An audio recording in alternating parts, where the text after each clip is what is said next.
آئیے اس سلسلے کو آگے بڑھایا جائے۔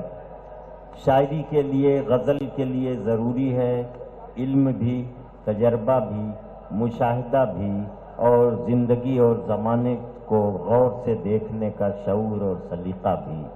آئیے ان اداؤں سے واقف ہیں، ان حقیقتوں کے اسرار سے بخوبی واقف ہیں آپ کے شاعر، آپ کے دوست جناب جان عالم رہبر۔ میں ان سے گزارش کر رہا ہوں کہ تشریف لائیں۔ جان عالم رہبر جن کا اسی بھیونڈی سے تعلق ہے، لیکن ان کی شاعری میں سارا ہندوستان ہے اور بڑے نشیب و فراز ہیں۔ ارشاد رہبر صاحب۔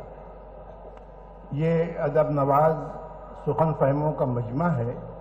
بغیر کسی تمہید کے 4 مصرے ملاحظہ فرمائیے۔ تم بنا دیتے ہو انسانوں کی بستی کو کھنڈر، سے گفتگو ہے کہ تم بنا دیتے ہو انسانوں کی بستی کو کھنڈر، کیا یہی انسانیت ہے؟ کیا یہی قانون ہے؟ کیا یہی انسانیت ہے؟ کیا یہی قانون ہے؟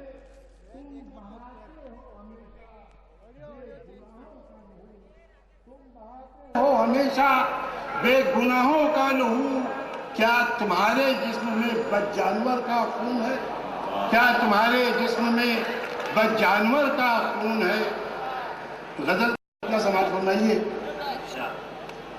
اپنے ہاتھوں دل خوددار کو رسوا نہ کرو، اپنے ہاتھوں دل خوددار کو رسوا نہ کرو، کسی کمذب سے اظہار تمنا نہ کرو، کسی کمذب سے اظہار تمنا نہ کرو، اور زندگی کو حسن مکہ سمجھ، زندگی کو فقط افلاک پہ ڈھونڈا نہ کرو، زندگی کو فقط افلاک پہ ڈھونڈا نہ کرو، آگ کے واسطے خورشید پہ لپٹا نہ کرو، آگ کے واسطے خورشید پہ لپٹا نہ کرو، اور تلخ تعبیروں سے احساس جھلس جائے گا، تلخ تعبیروں سے احساس جھلس جائے گا، خواب پھر خواب ہے، خوابوں کا بھروسہ نہ کرو، خواب پھر خواب ہے، خوابوں کا بھروسہ نہ کرو،